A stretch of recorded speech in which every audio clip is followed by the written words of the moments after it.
ಇಷ್ಟು ತಲೆಹರಟೆ ಮಾಡಿದಿರ ಸರ್, ಮಾತಾಡಿ sir. Set ತುಂಬಾ ಮಾಡಿದೀವಲ್ವಾ, ಮಾತಾಡಿ ಸರ್. ನೆನ್ನೆಯಿಂದ ಕೂರ್ಸಿ ಮಾತಾಡ್ಸಿ ಮಾತೇ ಮುಗ್ದೋಗವೆ ಯಶೋದಮ್ಮ. ಏನ್ ಮಾಡ್ಬೇಕು ಅಂತ ಗೊತ್ತಾಯ್ತಾ ಇಲ್ಲ. ಏನಾರು ನೀವು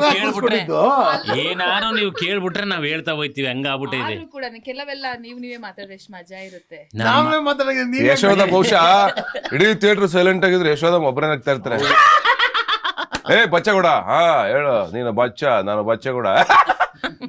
ನಾನು ಯಶೋದ ಪ್ಲೀಸ್ ಕೀಪ್ ಕ್ವೈಟ್, ಇದು ಜೋಕ್ ಅಲ್ಲ, ಇದು ಸೀರಿಯಸ್, ನೀನ್ ಸುಮ್ನೆ ಇರ್ಬೇಕು ಯಶೋದ. ನಾನಂದ್ರೂ ಕೇಳಲ್ಲ ಅಲ್ಲಿ ಯಶೋದ. ಬಹುಶಃ ಇಡೀ ಥಿಯೇಟರ್ ಅಲ್ಲಿ ಎಲ್ಲಾ ಸೀನ್ಗೂ ನಗುವಂತ ಏಕೈಕ ವ್ಯಕ್ತಿ ನಮ್ಮ ಯಶೋದ.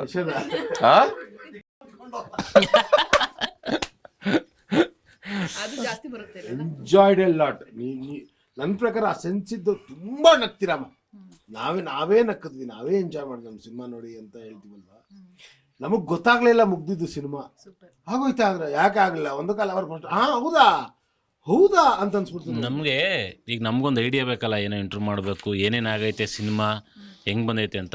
ಕರೆದ್ಬಿಟ್ಟು ಆಫೀಸಲ್ಲಿ ನೋಡ್ರೋ ಪಿಕ್ಚರ್ನ ಅಂತ ಹೇಳ್ಬಿಟ್ಟು ಒಂದ್ಸಲ ಕೂರ್ಸಿದ್ರು. ನಾನು ಗಿರಿಯಣ್ಣ ಇಬ್ಬರೇ ಕುತ್ಕೊಂಡು ನೋಡಿದ್ದು.